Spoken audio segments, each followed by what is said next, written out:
أكيد أن الدورة 19 مهرجان السينما الإفريقية هي دورة جد أساسية في تاريخ وسيرورة مهرجان السينما الإفريقية.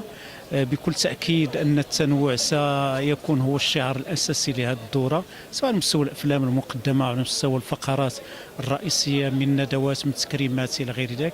أعتقد بأن مهرجان السينما الإفريقية وهو في دورة 19 قد وصل إلى مرحلة النضج، بمعنى أنه اليوم هو مكسب مهم جدا للمدينة، للوطن، لإفريقيا.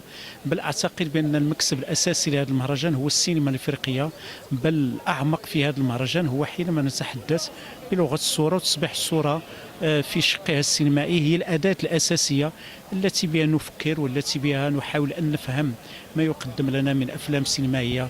أظن بأن جميع الملتقيات في هذه المدينة هي مكسب للمدينة، مكسب للثقافة السينمائية، لأننا في أمس الحاجة إلى ترسيخ ثقافة الصورة في مجتمعاتنا الإنسانية ككل. لا سيما نحن الذين نبحث عن مكانة تحت الشمس. أعتقد بأن السينما وسيلة أساسية لتصحيح التمثلات ولتقاسم الأفكار والأحاسيس والرؤى. من خلال هذا المهرجان أعتقد بأنه من الممكن أن نوسع دائرتنا لفهم الآخر ولفهم ذواتنا، وهذا هو الأجمل في السينما.